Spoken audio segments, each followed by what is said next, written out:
ശ്രുതിസ്മൃതിപുരാണാനാം ആലയം കരുണാലയം നമാമി ഭഗവത്പാദം ശങ്കരം ലോകശങ്കരം.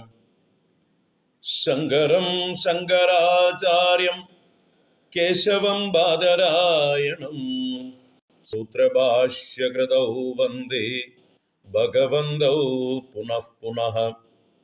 ഈശ്വരോ ഗുരുരാത്മേതി മൂർത്തിഭേദ വിഭാഗിനേ വ്യോമവദ്വ്യാപ്തദേഹായ ദക്ഷിണാമൂർത്തയേ നമഃ.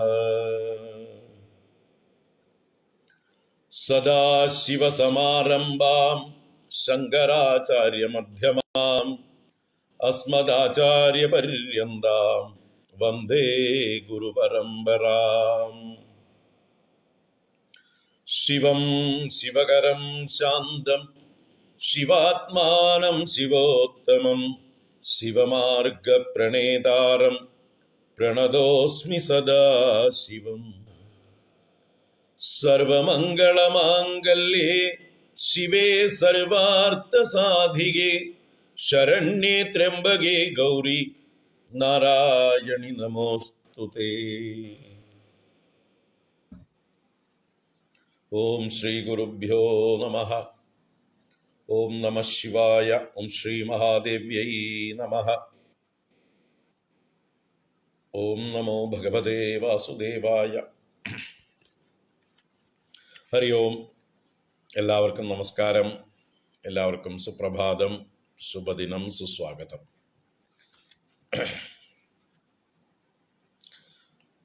നമ്മുടെ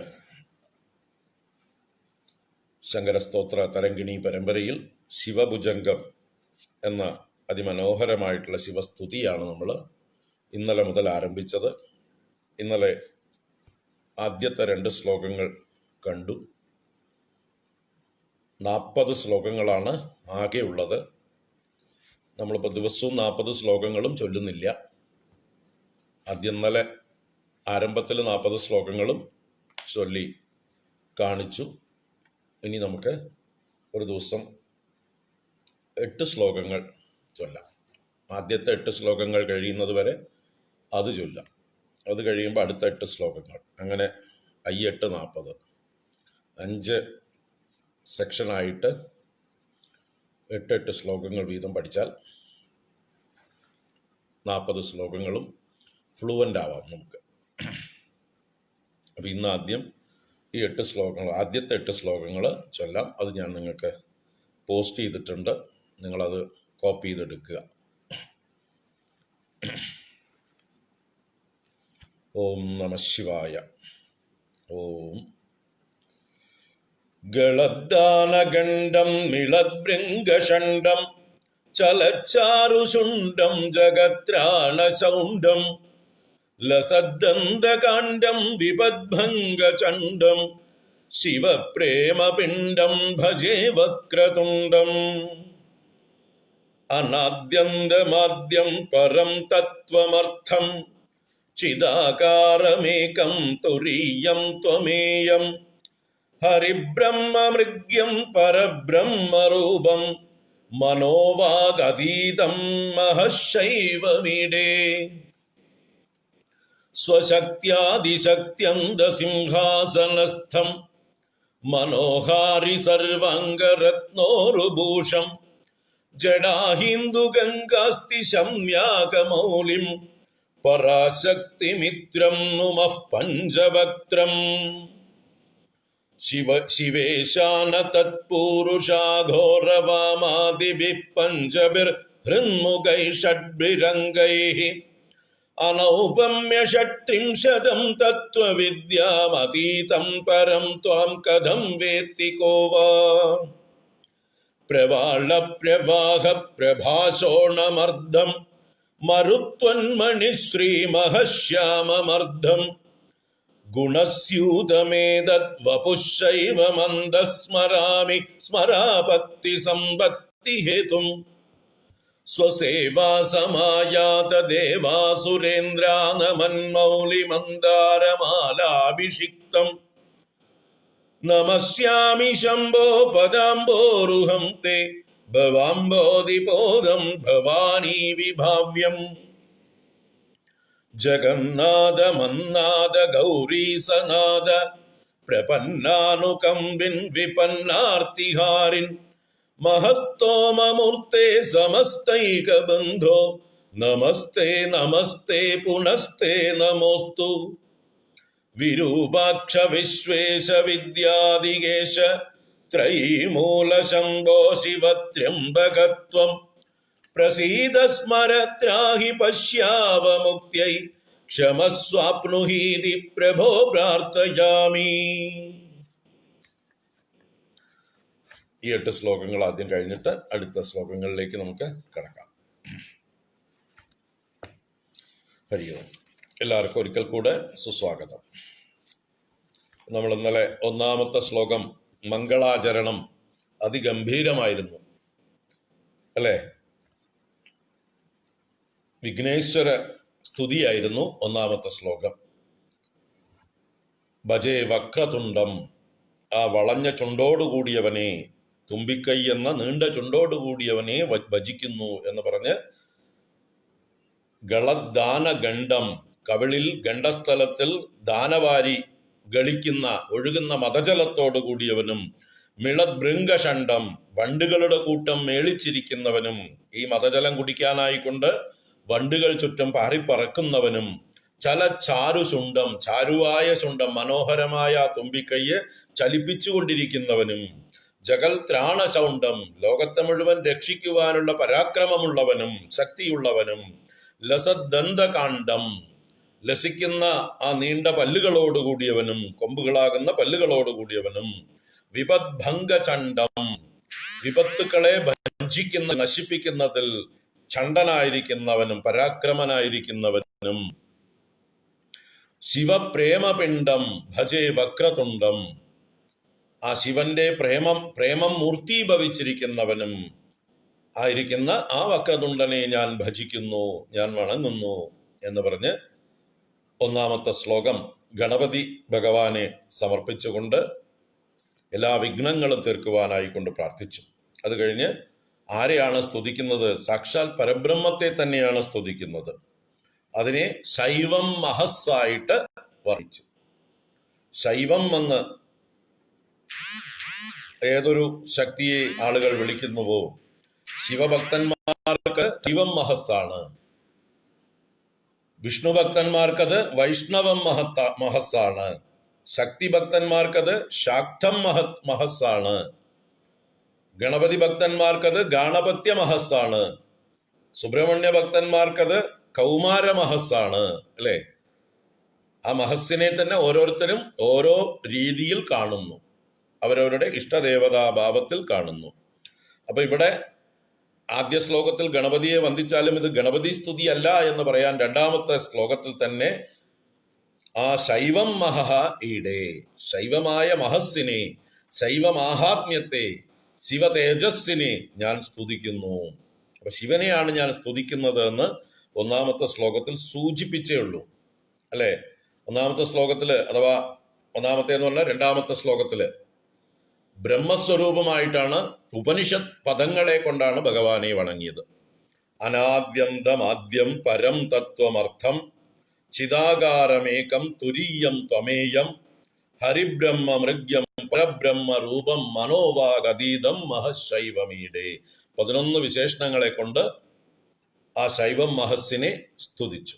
അപ്പോൾ എല്ലാം ബ്രഹ്മ തത്വത്തെ പ്രതിപാദിക്കുന്ന ബ്രഹ്മത്തിൻ്റെ ലക്ഷണങ്ങളാകുന്നു അങ്ങനെയുള്ള പദങ്ങളെ കൊണ്ട്. അപ്പോൾ ബ്രഹ്മവും ശിവനും രണ്ടല്ല. നാരായണീയകാരൻ ആരംഭിച്ചത് ഗുരുവായൂരപ്പനെ സ്തുതിക്കാനാണെങ്കിലും എന്ത് പറഞ്ഞുകൊണ്ടാണ് ആരംഭിച്ചത്? സാന്ദ്രാനന്ദ അവബോധാത്മകം അനുപമിതം കാലദേശാവതിഭ്യാം നിർമുക്തം നിത്യമുക്തം നിഗമശതസഹസ്രേണ നിർഭാസ്യമാനം അസ്പഷ്ടം ദൃഷ്ടമാത്രേ പുനരുരുപുരുഷാർത്ഥാത്മകം ബ്രഹ്മതത്വം. ബ്രഹ്മതത്വത്തെയാണ് വർണ്ണിച്ച് ആരംഭിച്ചത്. ആ ബ്രഹ്മതത്വം താവദ്ഭാതി സാക്ഷാത്, അതിതാ ഇപ്പോൾ ഇവിടെ വിളങ്ങുന്നു, നേരിട്ട് കാണാം എല്ലാവർക്കും. ഹന്തഭാഗ്യം ജനാനാം, ഇതാ ഗുരുവായൂരപ്പ സ്വരൂപമായിട്ട് ആ ബ്രഹ്മതത്വം പ്രകാശിക്കുന്നു. മാലോകരുടെ ഭാഗ്യമല്ലാതെ എന്തു പറയാൻ എന്നാണ് ആരംഭിച്ചത്. എന്നതുപോലെ ഇവിടെ ഇഷ്ടദേവതയായ മഹാദേവനെയാണ് സ്തുതിക്കുന്നതെങ്കിലും ആ മഹാദേവൻ ബ്രഹ്മതത്വം തന്നെയാണ് എന്ന് ഉറപ്പിച്ചിട്ടാണ്, അടിസ്ഥാനം ഉറപ്പിച്ചിട്ടാണ് ഇനി വൈവിധ്യങ്ങളിലേക്ക്, ഭഗവാന്റെ വിവിധ രൂപഭാവങ്ങളിലേക്ക് നമ്മളെ കൂട്ടിയിട്ട് പോകുന്നത്. അപ്പൊ അടിത്തറ ഉറപ്പിച്ചു കഴിഞ്ഞു.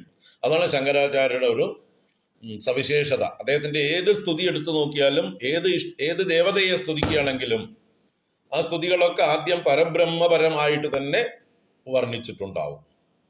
അങ്ങനെ ആ പരബ്രഹ്മത്തെ തന്നെയാണ് ഈ രൂപത്തിൽ ഞാൻ സ്തുതിക്കുന്നത് എന്ന് ഉറപ്പിച്ചിട്ടാണ് പോകുന്നത്. അപ്പോൾ എന്തില്ല, ശങ്കയില്ല, ഭ്രമമില്ല, ഓരോന്നും വേറെ വേറെ വേറെയാണോ എന്നുള്ള തോന്നലില്ല. വിഷ്ണു വേറെയാണോ, ശിവൻ വേറെയാണോ, ശക്തി വേറെയാണോ, സുബ്രഹ്മണ്യൻ വേറെയാണോ, ഗണേശൻ വേറെയാണോ, മറ്റ് ദേവതകളൊക്കെ ഓരോരുത്തരും വേറെ വേറെയാണോ എന്നുള്ള സംശയമേ ഇല്ല. എല്ലാം ഒരു ഒറ്റ ഈശ്വരനേ ഉള്ളൂ. ആ ഒരേ ഈശ്വരനെ വിവിധ പേരുകളിൽ, വിവിധ ഭാവങ്ങളിൽ നമ്മൾ നമ്മുടെ ഇഷ്ടദേവതയായി വണങ്ങുന്നു. സംശയം വേണ്ട. ഉപാസനയ്ക്കായിക്കൊണ്ട് നമ്മൾ രൂപം തെരഞ്ഞെടുത്തിരിക്കുന്നു. വാസ്തവത്തിൽ രൂപങ്ങൾക്കെല്ലാം അപ്പുറത്താണ് ഈശ്വരന്റെ സ്വരൂപം. അത് സ്വരൂപം. സ്വരൂപം വേറെ, നമ്മൾ ഉപാസിക്കുന്ന അവതാര രൂപം വേറെ. അവതാരം എന്ന് പറഞ്ഞാൽ ചെറിയ രൂപം എന്നാണ് അർത്ഥം. സ്വരൂപം എന്ന് പറഞ്ഞാൽ ഒറിജിനൽ വിശ്വരൂപം, അദ്ദേഹത്തിന്റെ മഹത്തായ രൂപം. ആ മഹാരൂപത്തെ നമ്മൾക്ക് ഉൾക്കൊള്ളാൻ കഴിയാത്തത് കൊണ്ട് നമ്മൾക്ക് ഉൾക്കൊള്ളാൻ പാകത്തിലേക്ക് അതിനെ സംഗ്രഹിച്ചു കൊണ്ടുവരികയാണ്. നമ്മൾക്ക് ധ്യാനിക്കാൻ പാകത്തിനാക്കി രൂപപ്പെടുത്തിയെടുത്തിരിക്കുകയാണ് മഹാത്മാക്കൾ, പൂർവികരായ ഋഷീശ്വരന്മാർ നമുക്ക് അതിനു വേണ്ടി ചെയ്തു തന്നതാണ് ഈ രൂപങ്ങളെല്ലാം. അപ്പൊ അങ്ങനെ ഇൻട്രൊഡക്ഷൻ കഴിഞ്ഞു. ഇനി വിഷയം ശിവസ്തുതിയാണ്. അപ്പോൾ ഓരോരോ ശ്ലോകങ്ങളിലും ആ ശിവമഹസ്സിനെ വർണ്ണിക്കുകയാണ്.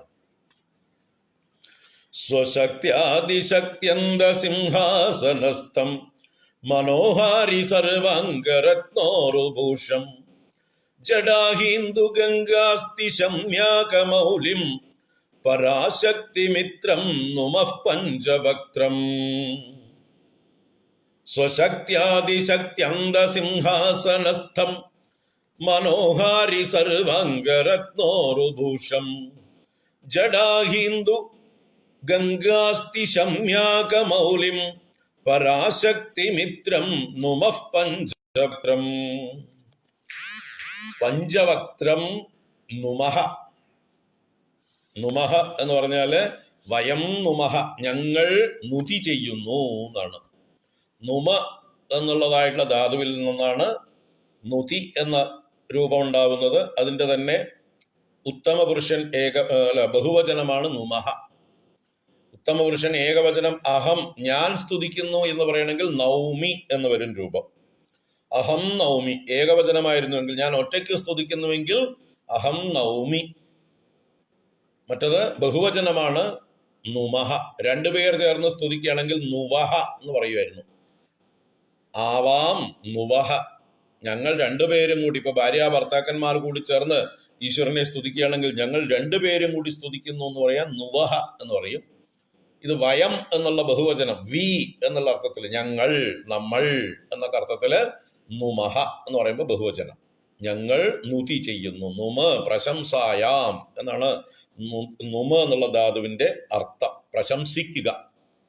നുതി ചെയ്യുക എന്ന് പറഞ്ഞാൽ പ്രശംസിക്കുക എന്ന ധാതു. അപ്പൊ ആ പഞ്ചവക്ത്രനെ ഞങ്ങൾ സ്തുതിക്കുന്നു എന്നാണ്. അപ്പൊ മഹാദേവന്റെ ഒരു പര്യായമാണ്, മഹാദേവന്റെ മറ്റൊരു നാമമാണ് പഞ്ചവക്ത്രൻ, പഞ്ചാസ്യൻ, പഞ്ചമുഖൻ എന്നൊക്കെ, 5 മുഖങ്ങളുള്ളവനെ എന്ന്. ആ 5 മുഖങ്ങൾ ഏതാണെന്ന് 4ാമത്തെ ശ്ലോകത്തിൽ പറയുന്നുണ്ട്. അപ്പൊ നമുക്ക് ഈ പഞ്ചവക്ത്രനെ മഹാദേവനെ ഈ 3ാം ശ്ലോകത്തില് എന്തൊക്കെ വിശേഷണങ്ങളെ കൊണ്ടാണ് സ്തുതിക്കുന്നത് എന്ന് നോക്കാം.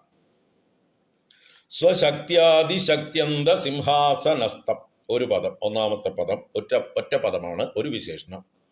മനോഹാരി സർവാംഗ രത്നോരുഭൂഷം 2ാമത്തത്, അത് ഒരു പദമാണ്. പരാശക്തി മിത്രം അത് 3ാമത്തത്, ജഡാഹിന്ദു ഗംഗാസ്തി ശമ്യാക മൗല്യം അത് 3ാമത്തെ വിശേഷണം. പരാശക്തി മിത്രം അത് 4ാമത്തെ വിശേഷണം. പഞ്ചവക്ത്രം എന്ന് പഞ്ചവക്ത്രനെ. അപ്പോ 4 വിശേഷണങ്ങൾ കൊണ്ട് പഞ്ചവക്ത്രനെ സ്തുതിക്കുന്നു എന്ന് പറയുകയുണ്ടായത്. അപ്പൊ ഏതൊക്കെയാണ് ആ 4 വിശേഷണങ്ങളെന്ന് ഓരോന്നും നമുക്ക് വിശകലനം ചെയ്ത് നോക്കാം. എന്താണ് പറയുന്നത് എന്ന്. സ്വശക്തിയാദി ശക്ത്യന്ത സിംഹാസനസ്ഥം 1ാമത്തെ വിശേഷണം. അവിടെ സ്വശക്തിയ എന്നുള്ളതിനെ പിരിക്കാം. എന്നുവെച്ചാൽ അതൊരു തൃതീയ വിഭക്തിയാണ്. മഹാദേവനെ വിശേഷിപ്പിക്കുന്നതല്ല, വിശേഷിപ്പിക്കുന്നതിനോട് കണക്റ്റഡ് ആയിട്ടുള്ള പദമാണ്. ആദിശക്ത്യന്ത സിംഹാസനസ്ഥം എന്നാണ് അതിലെ വിശേഷണം. അതിൻ്റെ കൂടെ സ്വശക്തിയ എന്നും കൂടി തൃതീയ വിശേഷണം ചേർത്തിരിക്കുക, തൃതീയ വിഭക്തി. അപ്പൊ സ്വശക്തിയ എന്ന് പറഞ്ഞാൽ സ്വശക്തി കൊണ്ട്, സ്വന്തം ശക്തി കൊണ്ട് ആദിശക്ത്യന്ത സിംഹാസനസ്ഥം, ആദിശക്തിയാകുന്ന സിംഹാസനത്തിൽ, ആദിശക്തിയാകുന്ന അന്തസിംഹാസനസ്ഥം എന്ന് പറയുമ്പോൾ ഇവിടെ അന്തസിംഹാസനം എന്ന് അന്തശബ്ദം ശ്രേഷ്ഠമായിരിക്കുന്നതിനെ, ഏറ്റവും ഉന്നതമായതിനെ സൂചിപ്പിക്കാൻ വേണ്ടിയിട്ടാണ്. അപ്പോൾ ഉന്നതമായ സിംഹാസനത്തിൽ സ്ഥിതി ചെയ്യുന്നവനും. ഏതാ സിംഹാസനം? ആദിശക്തിയാകുന്ന സിംഹാസനം. ഏതാണ് ആദിശക്തി? ആദിശക്തി എന്ന് പറഞ്ഞാൽ മൂലപ്രകൃതി, മായ ഒക്കെ തന്നെയാണ് ആദിശക്തി. അപ്പൊ മായ കൊണ്ട് ഈ പ്രപഞ്ചത്തെ തന്നെ ഭഗവാൻ നിർമ്മിച്ചിരിക്കുകയാണ്. ആ പ്രപഞ്ചമാകുന്ന സിംഹാസനത്തിൽ മുഴുവൻ കുടികൊള്ളുകയാണ് ഭഗവാൻ. പ്രപഞ്ചം മുഴുവൻ വ്യാപിച്ച് കുടികൊള്ളുന്നവനാണ്. അതിന്റെ പ്രതീകമായിട്ട് ആദിശക്തി എന്ന് പേരിട്ടിട്ട് ഒരു സിംഹാസനം, ഒരു ആസനം, ഒരു ഇരിപ്പിടം, ആ ഇരിപ്പിടത്തിൽ ഇരിക്കുന്നു. അപ്പൊ ആ ഇരിപ്പിടം ഏതിന്റെ തത്വമാണ്? പ്രപഞ്ചത്തെ മുഴുവൻ പ്രതിനിധാനം ചെയ്യുന്നു. പ്രപഞ്ചത്തിൽ മുഴുവൻ കുടികൊള്ളുന്നവനാണ് ഈ മഹാദേവൻ. ഈ പ്രപഞ്ചത്തെ മുഴുവൻ ശിവമാക്കുന്നവനാണ് ഈ ശിവൻ. ഈ ലോകത്തിന് മുഴുവൻ മംഗളത്തെ കൊടുക്കുന്ന ചൈതന്യമാണ് ഭഗവാൻ. ഭഗവാൻ എവിടെയാണ് ഇല്ലാത്തത്? പ്രകൃതിയിൽ മുഴുവൻ വ്യാപിച്ചിരിക്കുന്നു. ആ പ്രകൃതി തന്നെയാണ് ഇവിടെ ആദിശക്തി എന്ന് പറയുന്നത്. അപ്പൊ പ്രകൃതിയാകുന്ന, പ്രപഞ്ചമാകുന്ന ആദിശക്തിയിൽ കുടികൊള്ളുന്നവനും എന്ന് സൂചിപ്പിക്കാൻ ഒരു സിംഹാസനം, ഒരു ശ്രേഷ്ഠമായ ഒരു ആസനത്തിൽ ഇരിക്കുന്നു. ആ ആസനത്തെ നമ്മൾ എന്തായിട്ട് കാണണം? ഭഗവാൻ ഇരിക്കുന്ന ആസനം പ്രപഞ്ചത്തിന്റെ പ്രതീകം. അതാണ് ക്ഷേത്രമൊക്കെ ഒരു പ്രപഞ്ചത്തിന്റെ പ്രതീകമാണ്. ഭഗവാൻ എഴുന്നള്ളുന്ന രഥം ഒരു പ്രപഞ്ചത്തിന്റെ പ്രതീകമാണ്. ആനപ്പുറത്ത് എഴുന്നള്ളിക്കുന്നുവെങ്കിൽ ആന ഒരു പ്രപഞ്ചത്തിന്റെ പ്രതീകമാണ്. ഇതിനൊക്കെ പ്രതീകത ഉണ്ട്. ക്ഷേത്രങ്ങളില്, കേരളത്തില് ആനയെ എഴുന്നള്ളിക്കാൻ കാരണം ആനയിൽ എല്ലാ ജീവജാലങ്ങളുടെയും അംശം ഉൾക്കൊള്ളുന്നു എന്നുള്ളത് കൊണ്ടാണ്. പ്രകൃതിയിലെ ഏറ്റവും വലിയ ജന്തുവാണ്, കരയിലെ ഏറ്റവും വലിയ ജന്തുവാണ് ആന. ആ ആനയുടെ കാലടിക്കകത്ത് ഉൾക്കൊള്ളാത്ത കാലടികൾ ഒന്നുമില്ല. ഏത് ജന്തുക്കളുടെ കാലടിയും ആനക്കാലിൽ കൊള്ളും. അതുകൊണ്ട് ആന എന്നുള്ളതായിട്ടുള്ള ജീവി 5 ഇന്ദ്രിയങ്ങളും വലുതായ രീതിയിൽ ഒരു രൂപമാണ്, ഏറ്റവും സ്ഥൂലമായിട്ടൊരു രൂപം. അപ്പോൾ ബ്രഹ്മാണ്ടത്തിന്റെ, പ്രപഞ്ചത്തിന്റെ ഒരു പ്രതീകമാണ് ആന. അതുകൊണ്ടാണ് ക്ഷേത്ര ഉത്സവങ്ങളിൽ ആനയെ എഴുന്നള്ളിക്കുന്നത്, ആനപ്പുറത്ത് ഭഗവാനെ എഴുന്നള്ളിക്കുന്നത്. കേരളത്തിൽ ആനയാണെങ്കിൽ തമിഴ്നാട്ടിലും മറ്റ് ദിക്കുകളിലുമൊക്കെ രഥത്തിനാണ് പ്രാധാന്യം. രഥം നോക്കിയാൽ ഒരു ബ്രഹ്മാണ്ടമാണ്. ബ്രഹ്മാണ്ടത്തിന്റെ ഒരു പ്രതീകമാണ് രഥം. നിങ്ങൾ തമിഴ്നാട്ടിലേക്ക് ക്ഷേത്രങ്ങളിൽ രഥം നിർമ്മിച്ചിരിക്കുന്നതൊന്ന് ചെന്ന് കാണുക. പ്രപഞ്ചത്തിലുള്ള സർവചരാചരങ്ങളുടെയും കൊത്തുപണികൾ ഉണ്ടാവും അതിൽ. നിങ്ങൾ തമിഴ്നാട്ടിലേക്കൊന്നും പോണ്ട, പാലക്കാട്ട് തന്നെ, കേരളത്തിൽ പാലക്കാട്, കൽപ്പാത്തി, നൂറണി അതുപോലെയുള്ള അഗ്രഹാരങ്ങളിലൊക്കെ വന്നു കഴിഞ്ഞാൽ അവിടെ രഥോത്സവങ്ങൾ നടക്കും. ആ രഥോത്സവങ്ങളിൽ ആ രഥങ്ങളിൽ എന്തൊക്കെ കൊത്തിവെച്ചിട്ടുണ്ട് എന്ന് ആ രഥത്തിന്റെ വലിയ ബേസ് അത് എന്നൊന്ന് നല്ലോണം നിരീക്ഷിക്കുക. അതിലെല്ലാം കാണും. സർവ ജന്തുക്കളെയും കാണാം, മനുഷ്യരെ കാണാം, ദേവന്മാരെ കാണാം, ഋഷിമുനിമാരെ കാണാം, അസുരന്മാരെ കാണാം, സർപ്പങ്ങളെ കാണാം, വ്യാഘ്രാദികളെ കാണാം, എല്ലാ ജന്തുക്കളും ഉണ്ടാവും. അതിൻ്റെ ഇടയിൽ ലൈംഗികങ്ങളായിട്ടുള്ള ശില്പങ്ങൾ കൂടി ഉണ്ടാവും. അതെന്താ, നമ്മുടെ ക്ഷേത്രങ്ങളിലൊക്കെ അത് ശില്പപ്പണിയിൽ ഉണ്ടാവും. എന്തുകൊണ്ട്? അതൊക്കെ ഇൻക്ലൂസീവാണ് ലോകം. ലൈംഗികത എന്നുള്ളത് നമുക്ക് നിഷിദ്ധമായിട്ടുള്ളൊരു കാര്യമൊന്നുമല്ല. അതിനെ വേണ്ട രീതിയിൽ സംസ്കാരപൂർവ്വം കൈകാര്യം ചെയ്യണമെങ്കിൽ അതും ലോക നിർമ്മിതിക്ക് ആവശ്യമായിട്ടുള്ള ഘടകമാണ്. ഈ ലോകത്തില് സൃഷ്ടി നിലനിൽക്കണമെങ്കിൽ, പ്രത്യുൽപാദനം തുടരണമെങ്കിൽ ലൈംഗികത ഒരു അത്യാവശ്യ ഘടകം തന്നെയാണ്. അത് ഒഴിവാക്കാൻ പറ്റുന്നൊരു കാര്യമല്ല. ഇപ്പൊ പ്രപഞ്ചത്തിലെ ലൈംഗികതയെ നമ്മൾ സഭ്യമായ രീതിയിൽ പ്രയോഗിച്ചാൽ അത് ദോഷമായിട്ടുള്ള കാര്യമല്ല. അതിനെ വേണ്ട രീതിയിൽ കൈകാര്യം ചെയ്യണം. എല്ലാം ഏതിനെയും അളവിന് ഉപയോഗിച്ചാൽ അത് അശ്ലീലമല്ല. ഇപ്പൊ ഭക്ഷണം തന്നെ നമ്മൾ ഒരു കയ്യും കണക്കുമില്ലാതെ അളവില്ലാതെ വെട്ടി വിഴുങ്ങുന്നതിനെ നമ്മൾ പരിഹസിക്കാറില്ലേ? ഭക്ഷണം കഴിക്കുന്നതിൽ അശ്ലീലതയുണ്ട്. ചില ആളുകളൊക്കെ കഴിക്കുന്ന കണ്ടാൽ നമുക്ക് ഛർദ്ദിക്കാൻ വരും. അപ്പൊ ഭക്ഷണം കഴിക്കുന്നതിലും സഭ്യത ഉണ്ട്, സംസ്കാരമുണ്ട്. അതുപോലെ തന്നെയാണ് ഏത് ഇന്ദ്രിയങ്ങളെ കൊണ്ടുള്ള വിഹാരങ്ങളിലും നമുക്ക് നിയന്ത്രണമുണ്ടെങ്കിൽ, മിതമായ രീതിയിലാണെങ്കിൽ അതുകൊണ്ടൊരു ദോഷവുമില്ല. അത് ആവശ്യത്തിനാണ് ആ ഇന്ദ്രിയങ്ങളൊക്കെ നമുക്ക് ഈശ്വരൻ തന്നിരിക്കുന്നത്. അല്ലെങ്കിൽ ഇങ്ങനെ ഒരു ഇന്ദ്രിയം സൃഷ്ടിക്കാതിരുന്നാൽ മതിയായിരുന്നല്ലോ ഈശ്വരന്. ഈശ്വരൻ സർവജ്ഞനല്ലേ? ആ സർവജ്ഞന് മാനുഫാക്ചറിങ് ഡിഫക്റ്റ് വരുമോ? ഇപ്പൊ ഈ സർവജ്ഞനായിട്ടുള്ള ഈശ്വരൻ ഒരിക്കലും മാനുഫാക്ചറിങ് ഡിഫക്റ്റ് പറ്റിയിട്ടില്ല. അത് ഹാൻഡിൽ ചെയ്യുന്ന നമുക്കാണ് കുഴപ്പം. ഭഗവാൻ തന്നിട്ടുള്ള ഓരോ ഇന്ദ്രിയങ്ങളെയും ഓരോ ഉപകരണങ്ങളെയും എങ്ങനെ മിതമായ രീതിയിൽ ഉപയോഗിക്കണം, സഭ്യമായ രീതിയിൽ ഉപയോഗിക്കണം, അതിനാണ് നമുക്ക് ശാസ്ത്രങ്ങളും ആചാര്യന്മാരും വിദ്യാഭ്യാസവും ഒക്കെ. ആ വിദ്യാഭ്യാസം കൊണ്ട് മനുഷ്യനെ സംസ്കരിച്ച് എല്ലാറ്റിനെയും വേണ്ട രീതിയിൽ ഉപയോഗിക്കാൻ പഠിച്ചാൽ അതുകൊണ്ട് ഒന്നും ദോഷമില്ല. അപ്പോൾ ലൈംഗിക എന്നുള്ളതൊരു അസഭ്യമോ അശ്ലീലമോ ആയിട്ടുള്ളൊരു കാര്യമേ അല്ല. എല്ലാവരും അമ്മ പെറ്റ മക്കളാണ്. ഞാനും നിങ്ങളും ഒക്കെ അച്ഛനും അമ്മയും തമ്മില് ദാമ്പത്യത്തിൽ ഏർപ്പെട്ടുണ്ടായ മക്കളാണ്. നമുക്കൊന്നും ആകാശത്ത് പൊട്ടി വീഴാൻ പറ്റില്ല. അപ്പൊ നമ്മുടെ അമ്മയും അച്ഛനും ചെയ്തത് അശ്ലീലമാണോ? നമ്മൾ ഓരോരുത്തരെയും സൃഷ്ടിച്ചത് അശ്ലീലമാണോ? അതിനെ നേരായ രീതിയിൽ, അതിൻ്റെ ഈശ്വരീയമായിട്ടുള്ള രീതിയിൽ കാണാതെ നമ്മുടേതായിട്ടുള്ള വൈകല്യങ്ങളോടുകൂടി കാണുമ്പോഴാണ് അത് അശ്ലീലമാകുന്നത്. മനസ്സിലാക്കുക. അപ്പൊ അതുകൊണ്ട് നമ്മുടെ ക്ഷേത്രങ്ങളിലും ഇതുപോലെയുള്ള രഥങ്ങളിലുമൊക്കെ ഇതുപോലെയുള്ള ഇല്ലേ, നമ്മുടെ ഖജുരാവോ ക്ഷേത്രത്തിൽ എല്ലാം കൊത്തിവെച്ചിട്ടുണ്ട്. അപ്പൊ ഇതുപോലെയുള്ളതായിട്ടുള്ള ശില്പങ്ങൾ മഹാബലിപുരത്ത് പോയാൽ കാണാം. മധുരയിലും തൃശ്ശിനാപ്പള്ളിയിലും ചിദംബരത്തും തമിഴ്നാട്ടിലുള്ള എല്ലാ ക്ഷേത്ര ഗോപുരങ്ങളിലും കാണാം. ആ ക്ഷേത്ര ഗോപുരങ്ങളൊക്കെ ഒരു വിശ്വത്തിന്റെ പ്രതീകമാണ്. കാരണം തമിഴ്നാട്ടിലെ ക്ഷേത്ര ഗോപുരങ്ങൾ വിശ്വത്തിന്റെ പ്രതീകമാണ്, ഭഗവാന്റെ പാദത്തിന്റെ പ്രതീകമാണ്. പാദോസ്യ വിശ്വാഭൂതാനി എന്ന് പുരുഷ സൂക്തം. ഭഗവാന്റെ പാദമാണ് വിശ്വമായി ഭവിച്ചിരിക്കുന്നത്.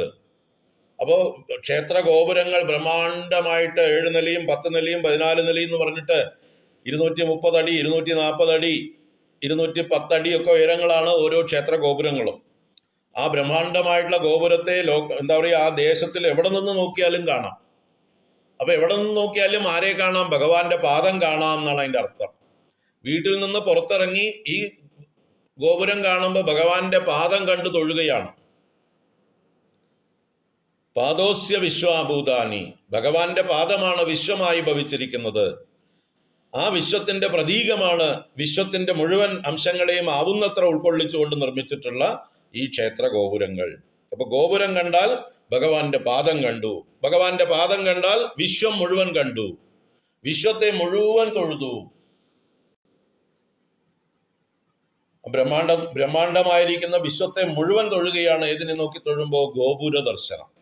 ക്ഷേത്ര ദർശനത്തെക്കാൾ മഹത്തായിട്ടുള്ള വിരാട് ദർശനമാണ് ഗോപുര ദർശനം.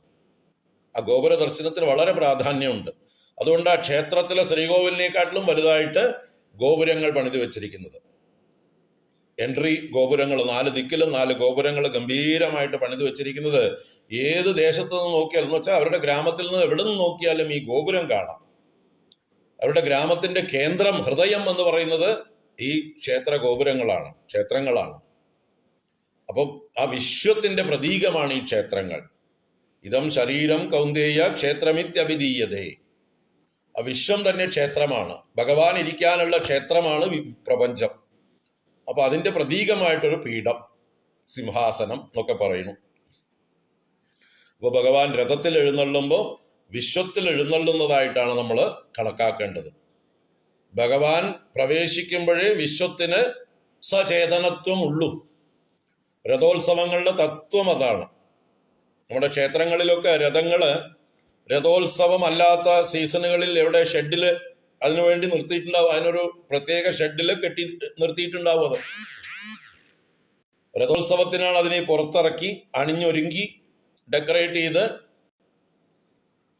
റെഡിയാക്കി വയ്ക്കും.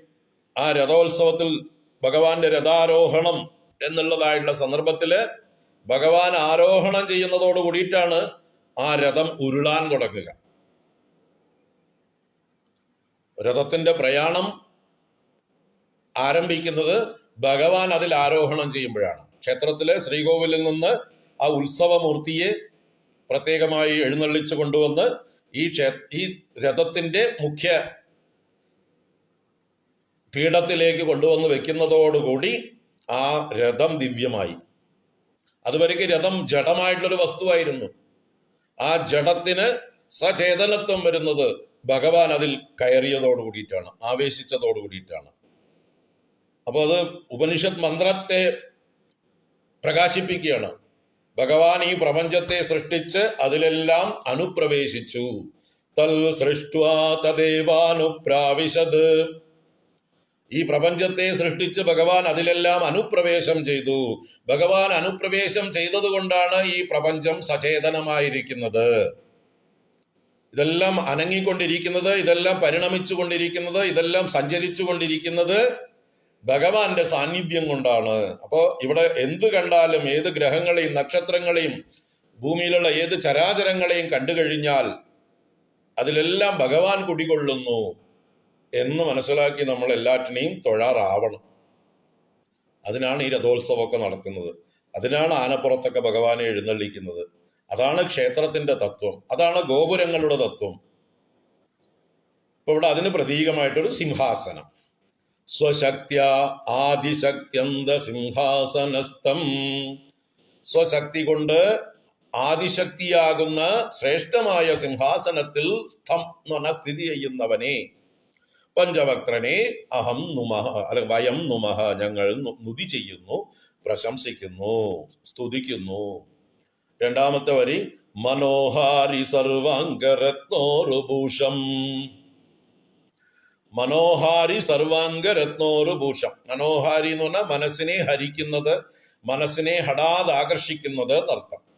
അങ്ങനെയുള്ള സർവ അംഗരത്ന ഉരുഭൂഷം. സർവ അംഗങ്ങളിലും അവയവങ്ങളിലും രത്നങ്ങളെ കൊണ്ടുള്ള മഹത്തായ വിലമതിക്കാനാവാത്ത ഭൂഷണങ്ങൾ അണിഞ്ഞവനും. അപ്പൊ ഭഗവാന് രത്നാദി ഭൂഷണങ്ങളൊക്കെ അണിയുന്നതിന് യാതൊരു ദാരിദ്ര്യമില്ല. കാരണം സാക്ഷാൽ കുബേരൻ പോലും ഭഗവാന്റെ ഭൃത്യനാണ്. കുബേരന് പോലും ധനം കൊടുക്കുന്നത് ഭഗവാനാണ്.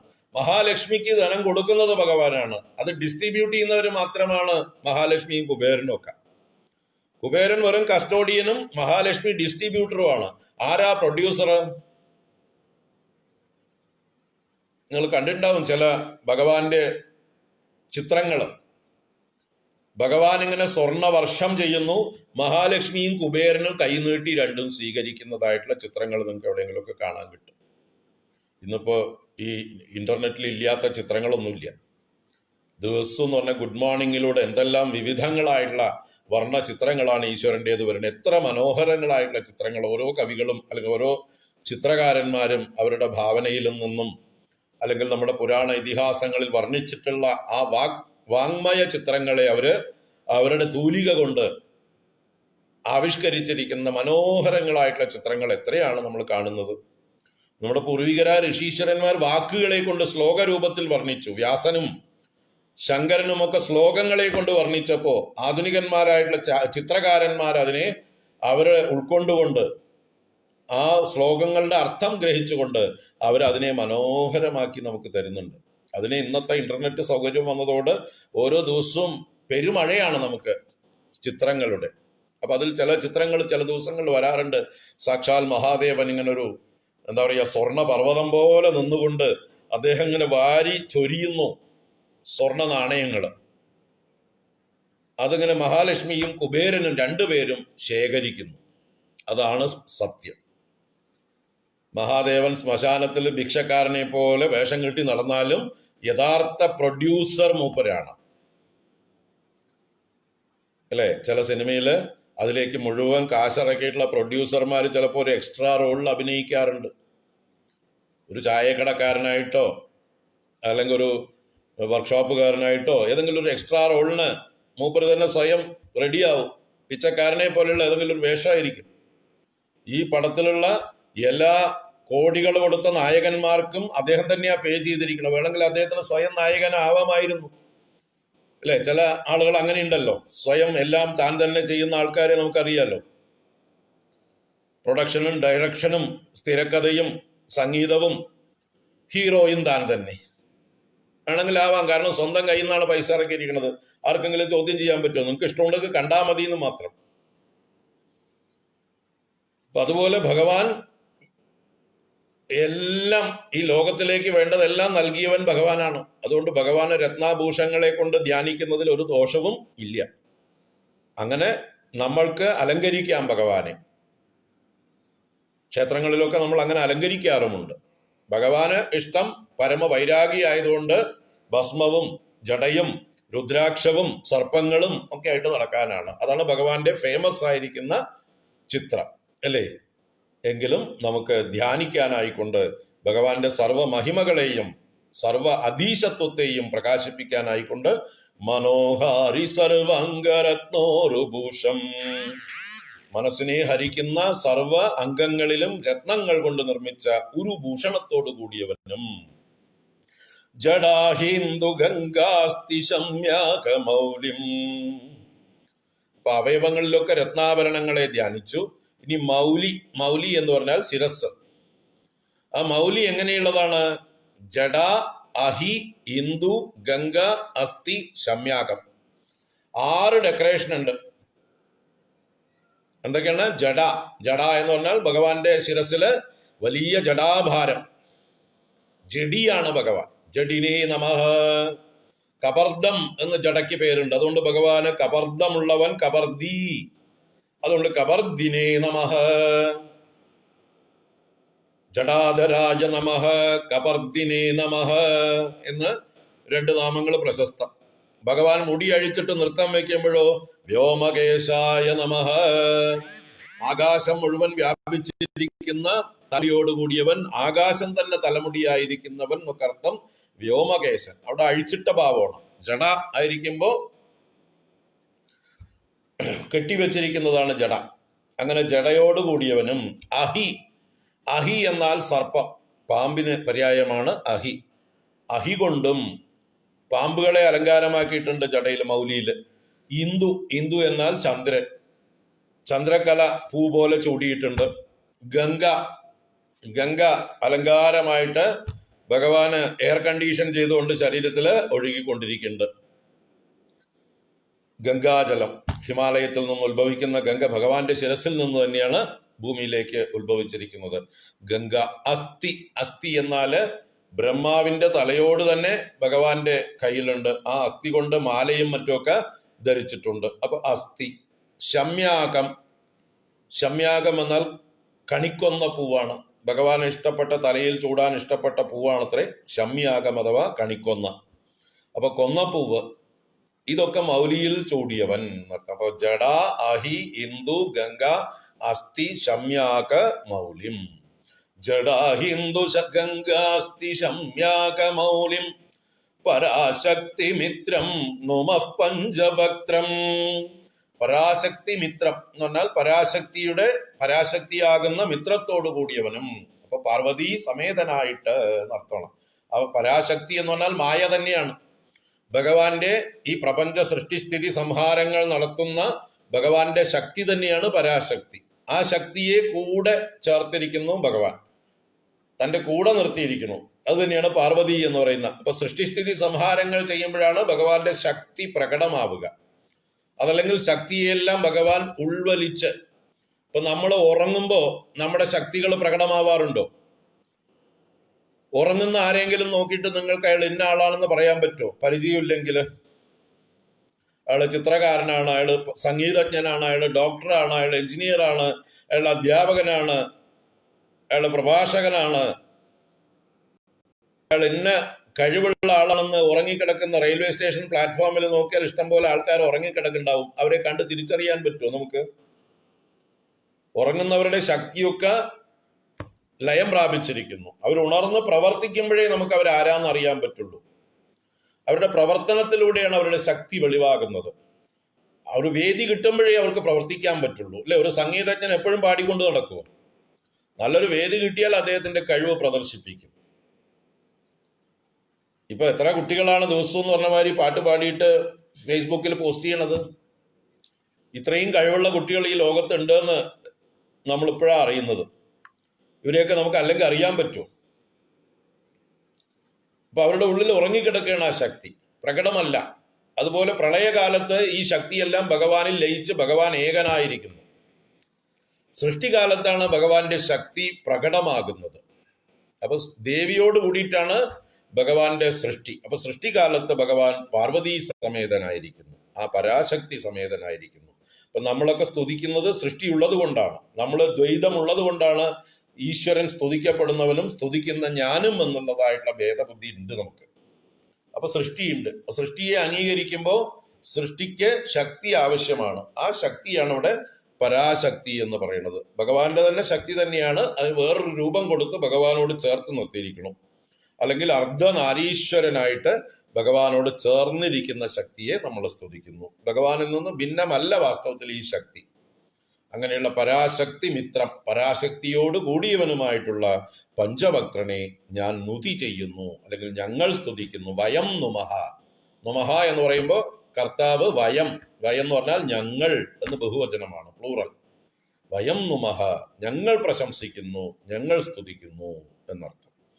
അപ്പോ നിർഗുണ നിരാകാരമായിരിക്കുന്ന ബ്രഹ്മത്തെ ഇപ്പോ നമുക്ക് ധ്യാനിക്കാൻ വേണ്ടി, നമുക്ക് കാണാൻ വേണ്ടി വർണ്ണിക്കാൻ തുടങ്ങി, രൂപം കൊടുത്ത് വർണ്ണിക്കാൻ തുടങ്ങി. എവിടെയാണ് ഇരിക്കുന്നത്, എന്തൊക്കെ അലങ്കാരങ്ങളോട് കൂടിയവനാണ്, ശിരസിൽ എന്തെല്ലാം അലങ്കാരങ്ങളുണ്ട്, കൂടെ ആരുണ്ട് എന്ന് മൊത്തത്തിൽ ജനറലായിട്ടൊരു ഒരു ഇൻട്രൊഡക്ഷൻ തന്നു. ഇനി കൂടുതൽ ഡീറ്റെയിൽസിലേക്ക് നമുക്ക് പോകാനിരിക്കുകയാണ്. വരുന്ന ശ്ലോകങ്ങളിൽ ഭഗവാന്റെ കേശാദിപാദം എന്ന് പറഞ്ഞ പോലെയുള്ള വർണ്ണനകളൊക്കെ ഉണ്ടാവും. അവിടെ ഡീറ്റെയിൽസ് കാണാം നമുക്ക്. ഇപ്പൊ ജനറലായിട്ട് ഒരു ധ്യാനിക്കാൻ ഒരു സ്വരൂപം തന്നു. നിങ്ങൾ എന്തിനെയാണ് ധ്യാനിക്കേണ്ടത് എന്ന് വിചാരിച്ച് ഭ്രമിക്കേണ്ട ആവശ്യമില്ല. ഇതാ പിടിച്ചോളൂ ഒരു രൂപം. സ്വശക്ത്യാദിശക്ത്യന്ത സിംഹാസനസ്ഥം മനോഹാരി സർവാംഗരത്നോരുഭൂഷം ജഡാഹിന്ദു ഗംഗാസ്തി ശമ്യാകമൗലിം പരാശക്തി മിത്രം നുമഃ പഞ്ചവക്ത്രം. 4-ാം ശ്ലോകം നോക്കാം. ശിവേശാനതൽപൂരുഷാഘോരവാമാദിഭിഃ പഞ്ചഭിർഹൃന്മുഖൈ ഷഡ്ഭിരംഗൈഃ അനൗപമ്യ ഷട്ത്രിംശദം തത്വവിദ്യാം അതീതം പരം ത്വാം കദം വേത്തി കോ വാ. ശിവേശാനതൽപൂരുഷാഘോരവാമാദിഭിഃ പഞ്ചഭിർഹൃന്മുഖൈ ഷഡ്ഭിരംഗൈഃ അനൗപമ്യ ഷട്ത്രിംശദം തത്വവിദ്യാം അതീതം പരം ത്വാം കദം വേത്തി കോ വാ. ഇപ്പൊ 3-ാം ശ്ലോകത്തിൽ പഞ്ചവക്ത്രം എന്നൊരു വാക്ക് പറഞ്ഞു. 5 മുഖനേ, 5 മുഖമുള്ളവനെ എന്ന്. ആ 5 മുഖങ്ങൾ ഏതൊക്കെയാണെന്നാണ് ആദ്യത്തെ വരിയിൽ പറയുന്നത്. ശിവ, ഈശാന, തൽപുരുഷ, അഘോര, വാമ ആദിഭിഃ പഞ്ചഭിഃ ഹൃന്മുഖൈഃ ഷഡ്ഭിരംഗൈഃ. ആദ്യത്തെ ശിവ ശബ്ദം സദാശിവനെ സൂചിപ്പിക്കുന്നതാണ്. ശിവൻ എന്ന ശബ്ദം കൊണ്ട് സദാശിവൻ എന്ന ഭഗവാന്റെ ഒരു മുഖം, ഈശാനൻ എന്ന മറ്റൊരു മുഖം, തൽപുരുഷൻ എന്ന മറ്റൊരു മുഖം, അഘോരൻ എന്നൊരു മുഖം, വാമദേവൻ എന്ന ഒരു മുഖം. അപ്പൊ ഇങ്ങനെ 5 മുഖമാണ് മഹാദേവന്. അതിൽ സദാശിവൻ എന്ന മുഖം മുകളിലോട്ടാണെന്ന്. 4 മുഖം 4 ദിക്കിലേക്കും. 5-ാമത്തേതാണ് സദാശിവൻ എന്ന മുഖം. അതിനെ ഇവിടെ ശിവശബ്ദം കൊണ്ട് ആദ്യം പറഞ്ഞു. അതിനാണ് പ്രാധാന്യം എന്നുള്ള അർത്ഥത്തിൽ. ബാക്കി നാലും 4 ദിക്കിലേക്ക് 4 മുഖമാണെങ്കിൽ ഊർധ്വമുഖമാണ് സദാശിവം എന്നുള്ളതായിട്ടുള്ള മുഖം. അപ്പൊ അങ്ങനെ ശിവൻ, ഈശാനൻ, തൽപുരുഷൻ, അഘോരൻ, വാമദേവൻ, ആദിബിഹി പഞ്ചബിഹി മുതലായ 5 മുഖങ്ങളോട് കൂടിയവനും, ഹൃന്മുഖൈഹി ഷഡ്ഭിഹി അംഗൈഹി ഹൃദയം മുതലായ 6 അംഗങ്ങളോട് കൂടിയവനും, അനൗപമ്യ ഷട്ത്രിംശതം തത്വവിദ്യാം അതീതം പരം ത്വാം കഥം വേത്തി കോവാ. അപ്പൊ അനൗപമ്യ ഷട്ത്രിംശതം, ഷട്ത്രിംശത്ത് എന്ന് പറഞ്ഞാൽ ത്രിംശത്ത് 30, ഷട്ട് 6, 36 ഷട്ത്രിംശത് എന്ന് പറയുക. 36 തത്വങ്ങളാണ് ശൈവ സിദ്ധാന്തത്തിലുള്ളത്. ഓരോ സിദ്ധാന്തങ്ങളിലും തത്വങ്ങൾക്ക് എണ്ണ വ്യത്യാസം ഉണ്ടാവും, സംഖ്യാ വ്യത്യാസം ഉണ്ടാവും. ശൈവന്മാരുടെ സംഖ്യയല്ല ശാക്തേയന്മാരുടെ അല്ല വൈഷ്ണവന്മാരുടെ അല്ല സാഖ്യന്മാരുടെ അല്ല വൈശേഷികന്മാരുടെ. ഇങ്ങനെ ഓരോ ദർശനങ്ങൾക്കും തത്വങ്ങളുടെ സംഖ്യ വ്യത്യാസം. തത്വം എന്ന് പറഞ്ഞാൽ എന്താണ്? ഈ പ്രപഞ്ച നിർമ്മിതിയിൽ ഉപയോഗിച്ച റോ മെറ്റീരിയൽസ്. ആ റോ മെറ്റീരിയൽസിന്റെ എണ്ണം വ്യത്യാസപ്പെടുത്തി പറഞ്ഞിരിക്കുന്നവര് ഓരോരുത്തരും അവരവരുടേതായിട്ടുള്ള ദർശന പ്രകാരം. ഇപ്പൊ നമ്മൾ ഫിസിക്സിലുള്ള എണ്ണമാണോ കെമിസ്ട്രിയിലുള്ളത്? അതുമൊക്കെ പ്രപഞ്ചത്തെ കുറിച്ച് തന്നെയല്ലേ പ്രതിപാദിക്കുന്നത്. കെമിസ്ട്രി അവരുടെ ഭാഷയിൽ ഈ പ്രപഞ്ചത്തിലുള്ള മിനറൽസിനെ, കെമിക്കൽസിനെ, ദ്രവ്യങ്ങളെ എണ്ണി പറയുന്നു. അപ്പൊ ഇത്ര മൂലകങ്ങളുണ്ട്, 108 മൂലകങ്ങൾ, പിന്നെ അഡീഷണൽ ആയിട്ട് പലതും കണ്ടുപിടിച്ചിട്ടുണ്ട്. അപ്പൊ കെമിസ്ട്രിയിൽ നോക്കിയാൽ ആ മൂലകങ്ങളുടെ സൂത്രനാമങ്ങളൊക്കെ കാണാം. നമ്മൾ പഠിച്ചിട്ടുണ്ട്, സ്കൂൾ പഠിക്കുന്ന കാലത്ത് പഠിച്ചതാണ്. ഫിസിക്സിൽ പോയാൽ പ്രോട്ടോൺ, ഇലക്ട്രോൺ, ന്യൂട്രോൺ എന്നൊക്കെയുള്ള പേരിലാണ് നമ്മൾ പഠിച്ചത്. അപ്പൊ കെമിസ്ട്രിയിലുള്ള നമ്പേഴ്സ് ആണോ ഫിസിക്സിൽ? ഇതും സത്യം തന്നെയല്ലേ? ഫിസിക്സ് ഒരു ഫിസിഷ്യന്റെ ദൃഷ്ടിയിലൂടെ ലോകത്തെ കാണുകയാണ്. ബയോളജിയിൽ ഇതാണോ ഭാഷ ഉപയോഗിക്കുക? ബയോളജിയിൽ വേറെയാണ് ഭാഷ, അല്ലേ? അവരെല്ലാം സെല്ലുകളായിട്ട് വിഭജിക്കുന്നു. ഇപ്പൊ നാനോ എന്നുള്ള ടെക്നോളജിയിലേക്ക് വന്നിട്ടുണ്ട്.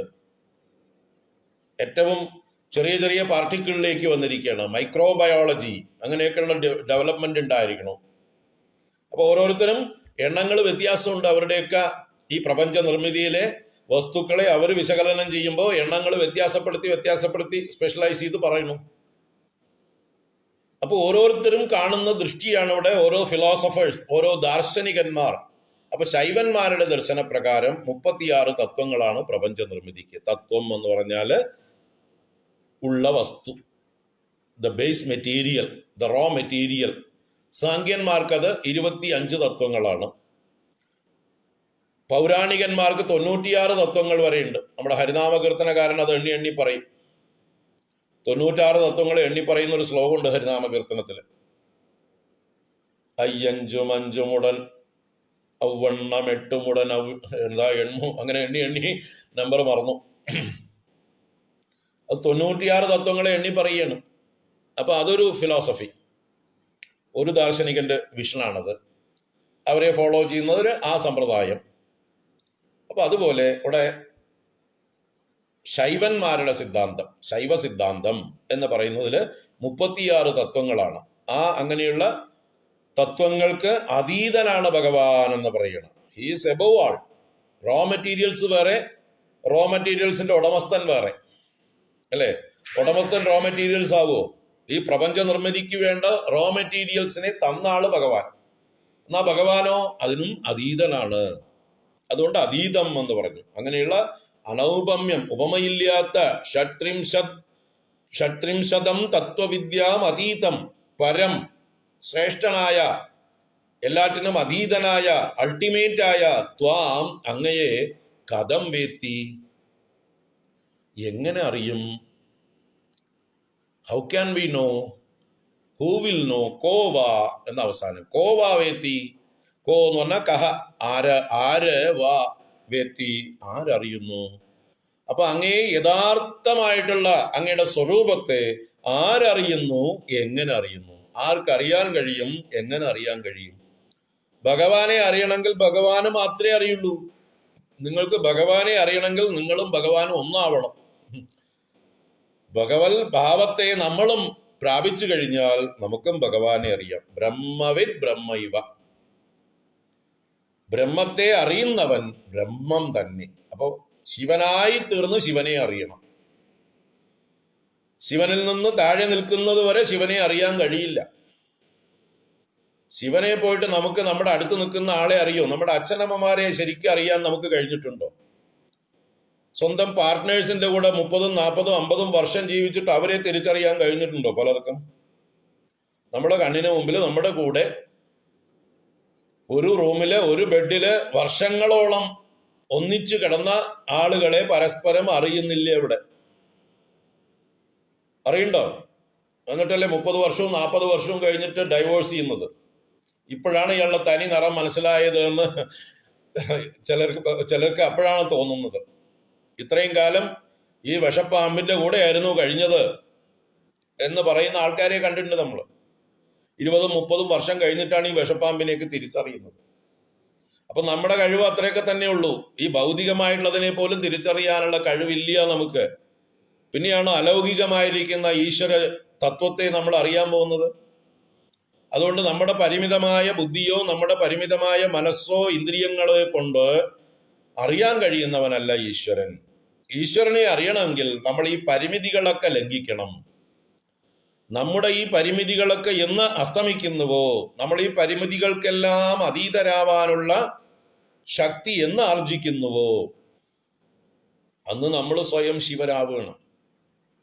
അങ്ങനെ സ്വയം ശിവനായി ഭവിക്കുമ്പോഴേ ശിവനെ അറിയാൻ കഴിയുള്ളൂ. ശിവം ഭൂത്വാ ശിവം യജേത്. ശിവനെ പൂജിക്കണമെങ്കിൽ തന്നെ ശിവനായി ഭവിക്കണം എന്നാണ് ശിവപൂജാതത്വം പറയുന്നത്. നിങ്ങൾ ശിവനായി ഭവിക്കൂ, എന്നിട്ട് ശിവനെ പൂജിക്കൂ. അപ്പൊ അതുവരയ്ക്ക് നമ്മൾ ശിവനാവാനുള്ള ശ്രമം മാത്രമാണ്. ഇപ്പോൾ നമ്മൾ ശിവനാവാനുള്ള ശ്രമത്തിലാണ്. ശിവനാവുക എന്ന് പറഞ്ഞാൽ നമ്മുടെ ഈ പരിമിതികളെയൊക്കെ നമ്മൾ ലംഘിക്കുക എന്നാണ്. നമ്മുടെ ഈ ദേഹത്തിൻ്റെയും ബുദ്ധിയുടെയും മനസ്സിൻ്റെയും ഇന്ദ്രിയങ്ങളുടെയും ഒക്കെ ഈ പരിമിതിയിൽ നിന്നുകൊണ്ട് ഈശ്വര തത്വത്തെ ഉൾക്കൊള്ളാനുള്ള കപ്പാസിറ്റി നമുക്കില്ല. നമ്മൾ ചെറിയൊരു ഫ്യൂസിന് ഹൈ പവർ വോൾട്ടേജുള്ള ഇലക്ട്രിസിറ്റി താങ്ങാൻ കഴിയുമോ? ഫ്യൂസ് പൊട്ടിപ്പോവാറില്ലേ? നമ്മുടെ ഫ്യൂസ് കെട്ടുന്നത് നമ്മൾ 230 വോൾട്ട്സ് ആ പവർ വരുന്ന അതിനെ താങ്ങാനുള്ള ആ വോൾട്ടേജ് ഉൾക്കൊള്ളാനുള്ളതായിട്ട് ഫ്യൂസാണ് നമ്മുടെ മെയിൻ സ്വിച്ചിൻ്റെ അടുത്ത് നമ്മുടെ KSEBക്കാർ കെട്ടിയിട്ട് പോവുക അല്ലേ. അതിൽ കൂടുതൽ വോൾട്ടേജ് വന്നു കഴിഞ്ഞാൽ, അല്ലെങ്കിൽ വലിയ വാട്ടേജ് ഉള്ള 1100 വാട്ട് സബ്സ്റ്റേഷനിൽ നിന്ന് സബ്സ്റ്റേഷനിലേക്ക് പോകുന്നതായിട്ടുള്ള വലിയ വയറുകളൊക്കെ, വലിയ കമ്പികളൊക്കെ നമ്മുടെ വീട്ടിലേക്ക് കണക്ട് ചെയ്യുമോ? എന്നാൽ നമ്മുടെ വീട്ടുപകരണങ്ങളൊക്കെ എപ്പോൾ കത്തിപ്പോയി എന്ന് ചോദിച്ചാൽ മതി അല്ലേ. താങ്ങാൻ കഴിയില്ല. അപ്പോൾ ഓരോന്നിനും ആ വോൾട്ടേജിനെ ക്രമീകരിച്ചിട്ടുണ്ട് നമ്മൾ. അത്രയ്ക്കേ അതിൻ്റെ ഉള്ളിലേക്ക് വിടാൻ പറ്റുള്ളൂ. അതിൻ്റെ പരിമിതിയാണത്. അതുപോലെ നമ്മുടെ ബുദ്ധിക്കും നമ്മുടെ മനസ്സിനും ഈ വോൾട്ടേജെ താങ്ങാൻ കഴിവുള്ളൂ. മിനിമം വോൾട്ടേജെ താങ്ങാൻ കഴിവുള്ളൂ.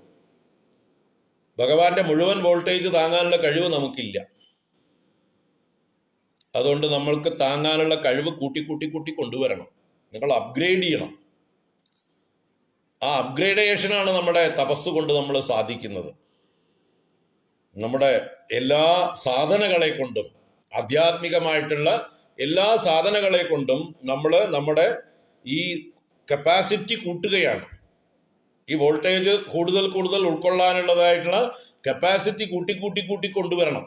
അങ്ങനെ കൊണ്ടുവരുമ്പോഴാണ് നമുക്ക് ഹൈ പവർ വോൾട്ടേജ് ഉൾക്കൊള്ളാനുള്ളതായിട്ടുള്ള കപ്പാസിറ്റിയിലേക്ക് നമ്മൾ വളർന്നു കഴിഞ്ഞാൽ, അപ്ഗ്രേഡ് ചെയ്യപ്പെട്ടാൽ നമുക്ക് ഈശ്വര തത്വത്തെ ഒരുവിധം അറിയാൻ കഴിയും.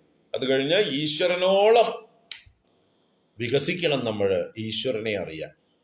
അതുകൊണ്ട് ഒരു സാധാരണ ദേഹാഭിമാനികളായിട്ടുള്ള മനുഷ്യർക്ക് ഈശ്വരന്റെ യഥാർത്ഥ വലിപ്പം അറിയാൻ സാധ്യമല്ല. കഥം വേത്തി കോ വേത്തി, who knows and how can he know. അറിയണമെങ്കിൽ അതിനുള്ള ഉപകരണങ്ങൾ വേണ്ടേ? ഭഗവാനെ അളക്കാനുള്ള വല്ല ഉപകരണങ്ങളും ഉണ്ടോ നിങ്ങളുടെ കയ്യിൽ? ഭഗവാനെ അളക്കാനുള്ള ഉപകരണങ്ങൾ കണ്ടുപിടിച്ചിട്ടില്ല ഇതുവരെ. നമ്മുടെ കയ്യിലുള്ള ഉപകരണങ്ങൾ വികലങ്ങളായിട്ടുള്ള ഉപകരണങ്ങളാണ് മനസ്സും ബുദ്ധിയും ഇന്ദ്രിയങ്ങളും. അതുകൊണ്ട് ഭഗവാനെ ഉൾക്കൊള്ളാൻ കഴിയില്ല. അല്ലേ? നിങ്ങൾ സ്കെയിൽ കൊണ്ട് തെർമോമീറ്ററിന്റെ പർപ്പസ് നടക്കുമോ? ബാരോമീറ്ററിന്റെ പർപ്പസ് നടക്കുമോ? ഇങ്ങനെ ഓരോന്നിനും ഓരോ മീറ്ററുകളാണ് അളക്കാനുള്ളത്. അല്ലേ? ഓരോ ഉപകരണങ്ങളാണ് ഓരോന്ന് അളക്കാൻ. എന്നതുപോലെ ഭഗവാനെ അളക്കാൻ നമ്മുടെ കയ്യിൽ ഉപകരണം നമ്മൾ ഇതുവരെ കണ്ടുപിടിച്ചിട്ടില്ല. അതിന് നിങ്ങൾ ഒരുപാട് വലുതാവാനുണ്ട്. ആ വലുതാവാനുള്ള ശ്രമം തുടരുക. അതാണ് നമ്മുടെ എല്ലാ സാധനകളും നമ്മളെ സ്വയം ഈശ്വരനെ അറിയാനുള്ളതായിട്ടുള്ള വലുപ്പത്തിലേക്ക് കൊണ്ടുപോകുക. ഇവിടെ ഭഗവാന്റെ 5 മുഖങ്ങളെ ആദ്യം പറഞ്ഞു. ശിവ അഥവാ സദാശിവ, ഈശാന, തൽപുരുഷ, അഘോര, വാമദേവാദിഭിഹി പഞ്ചഭിഹി. 5 മുഖങ്ങൾ: സദാശിവൻ, ഈശാനൻ, തൽപുരുഷൻ, അഘോരൻ, വാമദേവൻ. ഈ സദാശിവനെ തന്നെ സദ്യോജാതൻ എന്നും കൂടെ പറയാറുണ്ട്.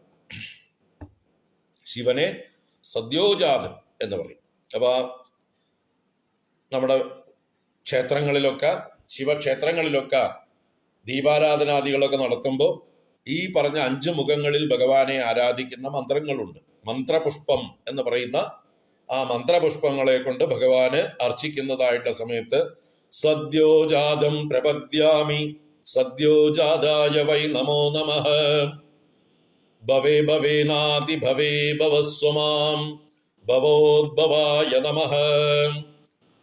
അത് സദ്യോജാതനെ സ്തുതിച്ച മന്ത്രമാണ്.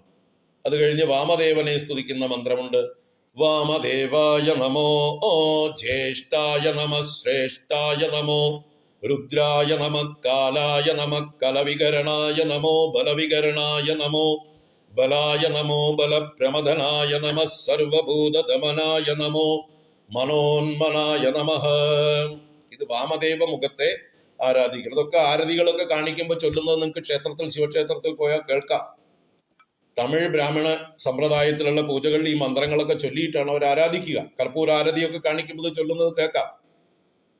അഘോരേഭ്യോ ദഘോരേഭ്യോ ഘോര ഘോരതരേഭ്യഃ സർവേഭ്യ സർവശർവേഭ്യോ നമസ്തേ അസ്തു രുദ്രരൂപേഭ്യഃ. ഇത് അഘോരമുഖത്തെ ആരാധിക്കുകയാണ്. തൽപുരുഷ മുഖത്തെ ആരാധിക്കുന്ന മന്ത്രമാണ് തൽപുരുഷായ വിദ്മഹേ മഹാദേവായ ധീമഹി തന്നോ രുദ്രഃ പ്രചോദയാത്. അത് കഴിഞ്ഞ് ഈശാനൻ എന്ന മുഖത്തെ ആരാധിക്കുകയാണ്. ഈശാന സർവവിദ്യാനാം ഈശ്വര സർവഭൂതാനാം ബ്രഹ്മാധിപതിർ ബ്രഹ്മണോധിപതിർ ബ്രഹ്മാ ശിവോ മേ അസ്തു സദാശിവോ. അവസാനം മഹാദേവന് മൊത്തത്തിൽ നമോ ഹിരണ്യബാഹവേ ഹിരണ്യവർണായ ഹിരണ്യരൂപായ ഹിരണ്യപതയംബികാപതയ ഉമാപതയേ പശുപതയേ നമോ നമഃ. ഇനിയെങ്കിലും തമിഴ് ക്ഷേത്രങ്ങളിൽ ചെല്ലുമ്പോൾ ശിവാരാധന മന്ത്രങ്ങളൊന്ന് ശ്രദ്ധിക്കുക. ഈ 5 മുഖങ്ങളെ വർണ്ണിക്കുന്ന മന്ത്രങ്ങളാണ്. അപ്പൊ ഇങ്ങനെ ഈശാനം, തൽപുരുഷം, അഘോരം, വാമദേവം, സദ്യോജാതം അല്ലെങ്കിൽ സദാശിവം എന്ന് പറയുന്ന 5 മുഖങ്ങൾ. അത് 4 മുഖങ്ങൾ 4 ദിക്കിലേക്ക്, 5ാമത്തെ മുഖം ഊർധ്വമുഖമായിട്ട്, അങ്ങനെയുള്ളൊരു സങ്കല്പം. ഭഗവാൻ പഞ്ചമുഖൻ, പഞ്ചാസ്യൻ എന്ന് ഭഗവാന്റെ പേര്. അപ്പൊ ശിവ, ഈശാന, തൽപുരുഷ, അഘോര, വാമദേവാദിഭിഹി പഞ്ചഭിഹി ഹൃന്മുഖൈഹി ഷഡ്ഭിഹി അംഗൈഹി. ഹൃന്മുഖം എന്ന് പറഞ്ഞാൽ ഹൃന്മുഖൻ ഹൃദയം മുതലായിട്ടുള്ള, ഷഡ്ഭിഹി അംഗൈഹി 6 അംഗങ്ങളോട് കൂടിയവനും. അപ്പൊ ഹൃദയം മുതൽ എന്ന് പറയുമ്പോൾ ഏതൊക്കെയാണ് അംഗങ്ങള്? ഹൃദയം, പിന്നെ കൈകാലുകൾ, കയ്യ് കാല്, അത് കൈകൾ 2, കാലുകൾ 2, ശിരസ്, പൃഷ്ഠം, ഉദരം, പിന്നെ ഹൃദയം. ഹൃദയത്തിനാണ് ഇവിടെ ഹൃന്മുഖം എന്ന് പറഞ്ഞത്. ഹൃദയം മുതലായ. അപ്പൊ പൃഷ്ഠം എന്നാൽ അരക്കെട്ട്, ഉദരം എന്ന് പറഞ്ഞാൽ വയറ്, ശിരസ്, കയ്യ്, കാല്, ഇങ്ങനെ 5 ഹൃദയവും ചേർത്ത് 6 അവയവങ്ങളോട് കൂടി, എന്ന് വെച്ചാൽ ഒരു പൂർണ്ണ ശരീരത്തെ തന്നെ ഇവിടെ 6 അവയവങ്ങളായിട്ട് എടുത്തു പറഞ്ഞു. 6 ഘട്ടങ്ങളായിട്ട്, 6 ഖണ്ഡങ്ങളായിട്ട് പറഞ്ഞു. അങ്ങനെ ഹൃന്മുഖൈഹി ഷഡ്ഭിഹി അംഗൈഹി. അപ്പോ അംഗപ്രത്യംഗങ്ങളുള്ള ഒരു മൂർത്തിയാണ് ഇവിടെ ആരാധിക്കുന്നത്. അനൗപമ്യ ഷട്രിംശതം, ഉപമയില്ലാത്ത 36 തത്വവിദ്യാം അതീതം, തത്വങ്ങൾക്കെല്ലാം അതീതനായിരിക്കുന്ന പരനായിരിക്കുന്ന അങ്ങയെ എങ്ങനെ അറിയാൻ, ആരറിയാൻ തോന്നുന്നു. അപ്പൊ ഏതൊക്കെയാണ് ഈ ശൈവ സിദ്ധാന്ത പ്രകാരമുള്ള 36 തത്വങ്ങൾ എന്ന് പറഞ്ഞാല്? പഞ്ചഭൂതങ്ങൾ 5, ആകാശം, വായു, അഗ്നി, ജലം, പൃഥ്വി 5. പഞ്ചതന്മാത്രകൾ, ഈ ഭൂതങ്ങളുടെ തന്മാത്രകൾ അല്ലെങ്കിൽ പഞ്ച ഇന്ദ്രിയ വിഷയങ്ങൾ എന്ന് പറയാം അവയെ. ശബ്ദം, സ്പർശം, രൂപം, രസം, ഗന്ധം. 5 5 10 5 ജ്ഞാനേന്ദ്രിയങ്ങള്: ശ്രോത്രം, ചക്ഷു, സ്പർശേന്ദ്രിയമായ ത്വക്ക്, ഘ്രാണേന്ദ്രിയമായ നാസിക, രസനേന്ദ്രിയമായ നാവ്. 5 ജ്ഞാനേന്ദ്രിയങ്ങള്. 5 കർമ്മേന്ദ്രിയങ്ങള്: വാക്ക് എന്ന നാവ്, സംസാരിക്കാനുള്ള കഴിവ്, കയ്യ്, കാല്, പ്രത്യുൽപാദനേന്ദ്രിയം, വിസർജനേന്ദ്രിയം. അങ്ങനെ 5 കർമ്മേന്ദ്രിയങ്ങൾ. അപ്പൊ എത്രയായി? 20. അതിൻ്റെ കൂടെ 5 പ്രാണങ്ങൾ, പ്രാണാപാന വ്യാന ഉദാന സമാനന്മാരാകുന്ന 5 പ്രാണങ്ങൾ. 5 ഉപപ്രാണങ്ങളുണ്ട്. നാഗൻ, കൃകലൻ എന്ന് മുതലായിട്ട് 5 ഉപപ്രാണങ്ങളുണ്ട്. നമ്മൾ എന്താ പറയുക, ഛർദിക്കുന്നത്, കണ്ണിമ പൂട്ടുകയും തുറക്കുകയും ചെയ്യുന്നത്, എക്കിളെടുക്കുന്നത്, ഇങ്ങനെയുള്ളതൊക്കെ മറ്റു പല പ്രാണന്മാരുടെ പ്രവൃത്തി കൊണ്ടാണ്. അപ്പൊ അങ്ങനെയുള്ള പ്രാണങ്ങൾ, 5 ഉപപ്രാണങ്ങളും 5 മുഖ്യ പ്രാണന്മാരും. അപ്പൊ 10 പ്രാണങ്ങൾ. അങ്ങനെ 20 10 30. ഷഡ് ആധാരങ്ങൾ, സൂക്ഷ്മമായിട്ടുള്ള നമ്മുടെ ഓരോരുത്തരുടെയും ഉള്ളിലുള്ള മൂലാധാരം, സ്വാധിഷ്ഠാനം, മണിപൂരകം, അനാഹതം, വിശുദ്ധി, ആജ്ഞ മുതലായിട്ടുള്ള 6 ആധാരങ്ങൾ. ഇങ്ങനെ 6 ആധാരങ്ങളും കൂടുമ്പോൾ 30 6 36. ഇതാണ് ശൈവ സമ്പ്രദായ പ്രകാരമുള്ള ഒരു മനുഷ്യ ശരീര നിർമ്മിതിക്ക് അല്ലെങ്കിൽ പ്രപഞ്ച നിർമ്മിതിക്ക് ആവശ്യമായിട്ടുള്ള റോ മെറ്റീരിയൽസ്, തത്വങ്ങൾ. ഈ തത്വങ്ങളാണ്. ആ തത്വങ്ങൾക്കെല്ലാം അതീതനായിരിക്കുന്നവൻ, എല്ലാറ്റിനും മുകളിലിരിക്കുന്നവൻ. ഈ തത്വങ്ങളൊക്കെ അദ്ദേഹത്തിന്റെ മാനിഫെസ്റ്റേഷനാണ്. എന്നാൽ അദ്ദേഹം ഇതിനൊക്കെ മുകളിലാണ്, ഉടമസ്ഥനാണ്. അങ്ങനെയുള്ള എല്ലാറ്റിനും അതീതനായ അങ്ങയെ യഥാർത്ഥത്തിൽ ആർക്കറിയാം, എങ്ങനെ അറിയാം എന്ന് ചോദിച്ച് എങ്കിലും അറിയുന്ന രീതിയിലൊക്കെ ഞങ്ങൾ ധ്യാനിക്കുന്നു, സ്തുതിക്കുന്നു. ശിവേശാന തൽപൂരുഷാഗോരവാമാദിഭി പഞ്ചഭിർഹൃന്മുഖൈ ഷഡ്ഭിരംഗൈ അനൗപമ്യ ഷട്രിംശതം തത്വവിദ്യാമതീതം പരം ത്വാം കഥം വേത്തി കോവാം. പ്രവാള പ്രവാഹ പ്രഭാസോണമർദ്ദം മരുത്വന്മണി ശ്രീമഹശ്യാമമർദ്ദം ഗുണസ്യൂതമേതദ്വപുശൈവ മന്ദസ്മരാമി സ്മരാപത്തി സമ്പത്തി ഹേതും. ഈ ശ്ലോകം കൂടി പെട്ടെന്ന് കണ്ടിട്ട് പോവാം. ഭഗവാന്റെ അർദ്ധനാരീശ്വര രൂപത്തെയാണ് ഇവിടെ ധ്യാനിക്കുന്നത്. സ്മരാമി, ശൈവം അന്തസ്മരാമി. ഏത് ശൈവം? ഏതദ് വപു ശൈവം. ഏതദ് വപു ശൈവം എന്ന് പറഞ്ഞാൽ ശൈവം ഏതദ് വപുഹു. ശിവനെ സംബന്ധിച്ച ഈ വപുസ്സിനെ, ഈ രൂപത്തെ, ഈ മൂർത്തിയെ അന്തഃ സ്മരാമി, ഞാൻ ഉള്ളിൽ ധ്യാനിക്കുന്നു, ഞാൻ ചിന്തിക്കുന്നു. അപ്പൊ എങ്ങനെയുള്ള ശൈവരൂപത്തെ ഞാൻ ധ്യാനിക്കുന്നു? അർദ്ധനാരീശ്വരനെയാണ് ഇവിടെ പറയുന്നത്. ഏതൊക്കെയാണ് അവിടെ അർദ്ധം? 2 അർദ്ധം 2 വരികളിൽ പറഞ്ഞിട്ടുണ്ട്. പ്രവാള പ്രവാഹ പ്രഭാസോണമർദ്ദം മരുത്വന്മണി ശ്രീ മഹശ്യാമമർദ്ദം. 2 അർദ്ധങ്ങൾ ഏതൊക്കെയാണ്? അപ്പോൾ ഒന്നാമത്തത് ശോണം അർദ്ധം. ശോണം എന്ന് പറഞ്ഞാൽ ചുവന്നത്. ശോണിതം, ശോണം എന്നൊക്കെ ചുവന്നതിനെ സൂചിപ്പിക്കുന്നതാണ്. രക്തത്തിന്റെ പര്യായവുമാണ് ശോണം. ഇപ്പൊ രക്തവർണം ആയിട്ടുള്ള അർദ്ധശരീരം.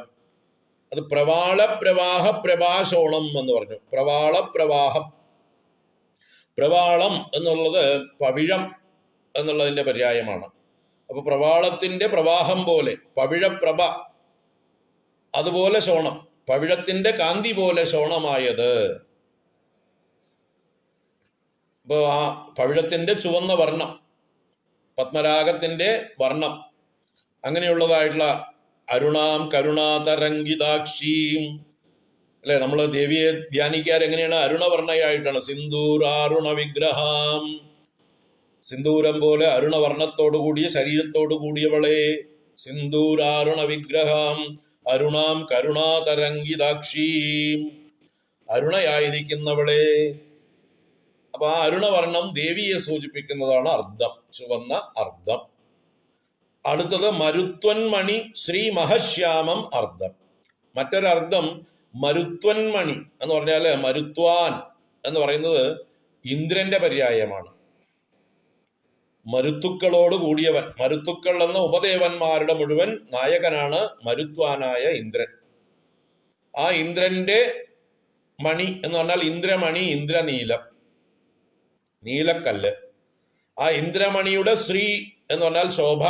അതുകൊണ്ട് മഹശ്യാമം, ആ പ്രകാശം കൊണ്ട് ശ്യാമവർണ്ണമായിരിക്കുന്ന അർദ്ധം എന്ന് പറഞ്ഞാൽ ഇവിടെ മഹാദേവനെ ഇന്ദ്രനീലക്കല്ലിനോടുള്ള ആ വർണ്ണത്തോടാണ് ഉപമിച്ചിരിക്കുന്നത്. നീലവർണ്ണത്തോട് കൂടിയതായിട്ടുള്ള ആ അർദ്ധം ശിവാർദ്ധം. മറ്റത് പാർവത്യർത്ഥം അർദ്ധം. ചുവന്ന ഭാഗം പാർവതീദേവിയും നീലവർണ്ണം ശ്യാമവർണ്ണം മഹാദേവന്റെ വർണ്ണവുമായിട്ട് ഇവിടെ മേളിച്ചിരിക്കുന്ന അർദ്ധം. അർദ്ധനാരീശ്വരന്മാര്. ഗുണസ്യൂതം, ഗുണസ്യൂതം ഗുണങ്ങൾ കൊണ്ട് ചേർന്നത്, ഗുണങ്ങളുടെ സമ്മേളനമായിരിക്കുന്നത്. അപ്പോ സത്വം രജസ് തമസ് മുതലായ ഗുണങ്ങളൊക്കെ ഇതില് അന്തർഭവിച്ചിട്ടുണ്ട്.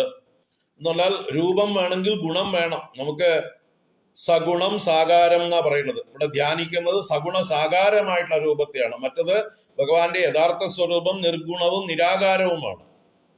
അപ്പൊ നിർഗുണ നിരാകാരമായിട്ടുള്ളതിനെ നമുക്ക് ധ്യാനിക്കാൻ കഴിയാത്തത് കൊണ്ടാണ് ഞാൻ സ്മരിക്കുമ്പോൾ സഗുണമായിട്ടുള്ള രൂപത്തെ ഞാൻ ധ്യാനിക്കുന്നത്. അതുകൊണ്ട് ഇവിടെ ഗുണസ്യൂതം എന്ന് പറഞ്ഞു.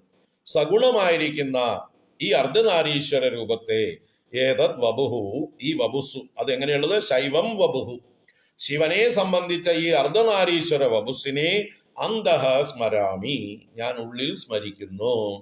സ്മരാപത്തി സമ്പത്തി ഹേതും എന്നും കൂടി ശിവനെ വിശേഷിപ്പിച്ചു. സ്മരന് ആപത്തിക്കും സമ്പത്തിനും ഹേതുവായവൻ. സ്മരൻ കാമദേവൻ, കാമദേവനെ നശിപ്പിച്ചതും ഭഗവാൻ, അതേ കാമദേവന് പുനർജീവനം കൊടുത്തതും ഭഗവാൻ. അതാണ് സമ്പത്തി എന്ന് പറഞ്ഞത്. അപ്പൊ കാമദേവനെ എപ്പോഴാ ദഹിപ്പിച്ചത്? പാർവതി സ്വയംവരത്തിന് മുമ്പ്. ആ പാർവതി തപസ് ചെയ്യണം ഭഗവാനെ ഭർത്താവായി കിട്ടാൻ. ആ സമയത്ത് ഭഗവാൻ തപസ്സിൽ നിന്ന് ഉണരുന്നേ ഇല്ല. ആ ഭഗവാനെ തപസ്സിൽ നിന്ന് ഉണർത്താൻ വേണ്ടി കാമദേവൻ സഹായിക്കാൻ ചെന്നതാണ്. ഭഗവാൻ ദേഷ്യത്തോടുകൂടി കണ്ണു തുറന്ന് ഭഗവാന്റെ ക്രോധാഗ്നിയിൽ കാമദേവൻ ദഹിച്ചുപോയി. അപ്പൊ കാമന്റെ ആപത്തി കാരണം ഭഗവാനാണ്, കാമദഹനനാണ് ഭഗവാൻ. അത് കഴിഞ്ഞ് വിവാഹമെല്ലാം കഴിഞ്ഞതിന് ശേഷം രതി പാർവതി ദേവിയെ ഒക്കെ സമീപം, അതെ എന്റെ ഭർത്താവ് അമ്മയ്ക്ക് വേണ്ടി ജീവത്യാഗം ചെയ്തു, ദേഹത്യാഗം ചെയ്തു. അപ്പോ ഞാനിപ്പോ വിധവയായി, അമ്മ സുമംഗലിയുമായി. ഇത് മര്യാദയാണോ എന്ന മട്ടില് ചെന്ന് റെക്കമെൻഡ് ചെയ്യാൻ പറഞ്ഞു. ഭഗവാനോട് തന്നെ തന്റെ ഭർത്താവിനെ പുനർജീവിപ്പിക്കാനായിട്ട് ആവശ്യപ്പെട്ടു. അങ്ങനെ കാമദേവനെ വീണ്ടും ഭഗവാൻ ജനിപ്പിച്ചു കൊടുത്തു. പക്ഷെ ശരീരം കൊടുത്തില്ല. അനങ്കനായിട്ട് എല്ലാവരുടെ ഹൃദയത്തിലും ഇരുന്നോളാൻ പറഞ്ഞു. അങ്ങനെ മനസ്സിജൻ എന്ന് ഭഗവാൻ ഈ കാമന് പേര് കിട്ടി. എല്ലാവരുടെയും മനസ്സിലിരുന്നോളൂ, തൽക്കാലം ശരീരം വേണ്ട, പിന്നീട് ഒരു ശരീരം തരാം, ശ്രീകൃഷ്ണന്റെ പുത്രനായിട്ട് രുക്മിണിയുടെ പുത്രനായിട്ട് പ്രദ്യുമ്നായിട്ട് ജനിക്കാം, അതുവരേക്ക് കാത്തിരിക്കൂ. മനുഷ്യ മനസ്സുകളിൽ അല്ലെങ്കിൽ സർവ്വജീവജാലങ്ങളുടെയും മനസ്സിൽ മനസ്സിജനായി അനങ്കനായി ഇരുന്നോളൂ, അംഗമില്ലാത്തവനായി ഇരുന്നോളൂ എന്ന് പറഞ്ഞിട്ട് പുനർജീവനം കൊടുത്തു കാമദേവന്. അതുകൊണ്ട് സമ്പത്തി ഹേതു. അപ്പൊ സ്മരന് ആപത്തി ഹേതുവും സമ്പത്തി ഹേതുവും രണ്ടും ഭഗവാനാണ്. അതാണ് സ്മരാപത്തി സമ്പത്തി ഹേതും എന്ന് പറഞ്ഞത്. അപ്പോ ആ ശൈവം വപുഹു അന്തഃ സ്മരാമി, ആ ശിവവപുസിനെ ഞാൻ ഉള്ളിൽ ധ്യാനിക്കുന്നു. അതാണ് ഇവിടുത്തെ വിഷയം. അർദ്ധനാരീശ്വരനായ ആ ശിവമൂർത്തിയെ ഞാൻ ഉള്ളിൽ ധ്യാനിക്കുന്നു. ആ ശിവമൂർത്തി ആദ്യം കാമദേവനെ ദഹിപ്പിച്ചു, പിന്നെ അർദ്ധനാരീശ്വരനായ ശേഷം ആ കാമനെ ജനിപ്പിക്കുകയും ചെയ്തു. പ്രവാള പ്രവാഹ പ്രഭാഷോണമർദ്ദം മരുത്വന്മണി ശ്രീമഹശ്യാമമർദ്ദം ഗുണസ്യൂതമേതദ്വപുശൈവമന്ദ സ്മരാമി സ്മരാപത്തി സമ്പത്തി ഹേതും. തൽക്കാലം അവിടെ നിൽക്കട്ടെ. അടുത്ത ശ്ലോകം നമുക്ക് നാളെ കാണാം. അപ്പൊ ഭഗവാൻ ഒരു രൂപം കൊടുത്ത് അർദ്ധനാരീശ്വരനായി ധ്യാനിക്കാൻ തുടങ്ങി. ഇനി ഭഗവാന്റെ പല രൂപങ്ങളും മാറി മാറി വർണ്ണിക്കും. ഓരോ രൂപങ്ങളും ഇപ്പൊ പഞ്ചമുഖനായിട്ട് വർണ്ണിച്ചു, ഇപ്പൊ അർദ്ധനാരീശ്വരനായിട്ട് വർണ്ണിച്ചു. ഇനിയും രൂപങ്ങൾ മാറി മാറി വർണ്ണിക്കും. ശിവഭക്തന്മാർക്ക് ഭഗവാനെ ഏത് രൂപത്തിലും ധ്യാനിക്കാം. ഹരി ഓം. നാളെ 10:30 തുടരും. നാളെ 8 മണിക്ക് പ്രാർത്ഥനാ ഷഡ്പതി. ഹരി ഓം. എല്ലാവർക്കും ശുഭ